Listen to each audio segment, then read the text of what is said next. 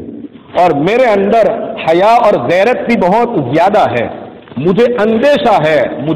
اندیشہ ہے کہ اگر میں آپ کے نکاح میں آ جاؤں اور اس کے بعد اگر آپ کو کوئی تکلیف پہنچا دوں اور میں اس کو برداشت نہ کر سکوں، اس لیے یا رسول اللہ مجھے یہ نکاح منظور نہیں ہے۔ آپ علیہ الصلوۃ والسلام فوراً ہی حضرت ام سلمہ کے پاس سے نکل جاتے ہیں، کوئی زور زبردستی مذہب اسلام نے یہاں پر نہیں کی ہے، نبوت نے یہ داخلہ اور نبوت نے یہ ایگزامپل دے دیا ہے۔ پھر بعد میں چل کر کے حضرت عمر ابن خطاب رضی اللہ تعالیٰ عنہ دوبارہ ام سلمہ کے پاس پہنچتے ہیں اور ان کو راضی کرتے ہیں، پھر نبی پاک علیہ الصلوۃ والسلام نے ان کے ساتھ نکاح فرمایا۔ حضرات علماء بیٹھے ہیں، مغیث اور بریرہ کا واقعہ آپ کے سامنے ہے۔ ایک کالے غلام تھے، انتہائی کالے غلام جن کو مغیث کہا جاتا ہے، حضرت مغیث رضی اللہ تعالیٰ عنہ، اور ایک باندی تھی حضرت بریرہ رضی اللہ تعالیٰ عنہ۔ بریرہ خوبصورت تھی اور مغیث بہت کالے تھے، اور ان کی غلامی کے دور کے اندر ان کا نکاح ہو گیا تھا۔ حضرت عائشہ صدیقہ، میری اور آپ کی ماں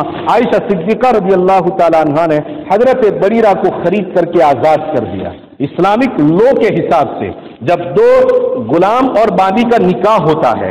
اور اس کے بعد اگر کسی کو آزاد کر دیا جائے تو اب یہ رائٹ اور اختیار دیا جاتا ہے، چاہے تو اس نکاح کو باقی رکھے یا چاہے تو پھر اس نکاح سے علیحدگی اختیار کر لے۔ حضرت بریرہ کو جیسے ہی آزادی ملی تو انہوں نے اپنے اس رائٹ کا استعمال کرنا چاہا اور کہا حضرت مغیث سے کہ اب تم مجھ کو بالکل جدا کرو۔ حضرت مغیث چونکہ ان پر فریفتہ تھے، بیوی تھی اور بچے بھی ہو گئے تھے، حضرت بریرہ رضی اللہ تعالیٰ عنہ یہ بات نبی پاک علیہ الصلوۃ والسلام کی خدمت میں لے کر کے آئیں۔ بریرہ چاہتی ہے کہ جدائی اختیار کر لے اور مغیث چاہتے ہیں کہ جدائی اختیار نہ کی جائے۔ بریرہ کا رائٹ تھا جدائی اختیار کر لینا، اور مغیث کہتے ہیں کہ نہیں، میری اور آپ کے درمیان اتصال سے رشتہ ہے، اب اس کو نہ چھوڑا جائے، یا رسول اللہ میں بریرہ کے بغیر نہیں رہ سکتا ہوں۔ نبی پاک علیہ الصلوۃ والسلام نے حضرت بریرہ کو سمجھایا کہ بریرہ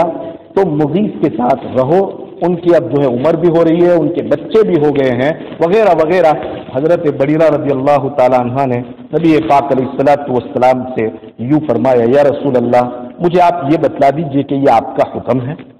اگر آپ کا حکم ہے تو سر آنکھوں پر، کیونکہ میں نبوت کے حکم کو ٹھکرا نہیں سکتی ہوں۔ اگر آپ کا حکم ہے تو سر آنکھوں پر مجھے یہ رشتہ منظور ہے، لیکن اگر آپ کا حکم نہیں اور آپ کا مشورہ ہے تو پھر مجھے اپنا اختیار استعمال کرنے دیجئے۔ اللہ کے رسول صلی اللہ علیہ وسلم نے فرمایا اسلام میں کوئی زور زبردستی نہیں ہے بریرہ، یہ تو میرا مشورہ ہے، اگر آپ مانو تو، ورنہ آپ کو پورا اختیار ہے۔ حضرت بریرہ نے اپنی آزادی کا بھرپور اختیار کر کے حضرت مغیث سے اپنے رشتے کو توڑ دیا۔ آپ دیکھیں ایسے کئی واقعات آپ کو مل سکتے ہیں، اس لیے مذہب اسلام نے عورت کو جو مقام اور مرتبہ عطا فرمایا ہے، میں سمجھتا ہوں کہ اتنی آزادی کسی اور مذہب میں نہیں دی ہے، لیکن چونکہ عورت ایک دنیا کی اور آخرت کی کہہ لیجیے کہ حسین ترین چیز ہے، ہاں دنیا کی اور آخرت کی حسین ترین مخلوق ہے عورت، اور جتنا حسن اور خوبصورتی اس کے اندر پائی جاتی ہے، اس چیز کے استعمال کا اور اس چیز کو سنبھالنے کا طریقہ بھی اتنا ہی اہم ہوا کرتا ہے۔ خالق کائنات نے اور فطرت نے جب اس نیچر کو پیدا کیا تو اس نیچر کو سنبھالنے کے طریقے بھی بیان فرمائے ہیں۔ بس یہی کچھ طریقے ہیں جن طریقوں کو اگر انسان اختیار کرتا ہے تبھی جا کر کے اس عورت کا صحیح معنی میں ہم حق ادا کر رہے ہیں، ورنہ اس کا حق ادا نہیں ہو رہا ہے۔ انہی طریقوں میں سے بس ایک بات کہہ کر کے اپنی بات کو ختم کر دیتا ہوں، مرد کو چاہیے جیسا کہ میں ہر جگہ پر یہ بات کہتا ہوں کہ اپنی آنے والی بیوی کا نمبر 1 اچھا نام رکھے، اور نمبر 2 آنے والی بیوی کے ساتھ محبت کا اظہار کرے، اور نمبر 3 آنے والی بیوی کے لیے اپنی زیب و زینت کو اختیار کرے، اچھا لباس پہنے۔ نبی پاک علیہ الصلوۃ والسلام سفر سے جب واپس آتے تھے تو گھر پہنچنے سے پہلے 2 کاموں کو بہت اچھی طرح سے کر لیا کرتے تھے۔ آپ نمبر 1 مسواک فرماتے تھے تاکہ گھر پہنچنے سے پہلے منہ کی بدبو کو صاف کر دیا جائے، اور نمبر 2 آپ علیہ الصلوۃ والسلام خوشبو کو پسند فرماتے تھے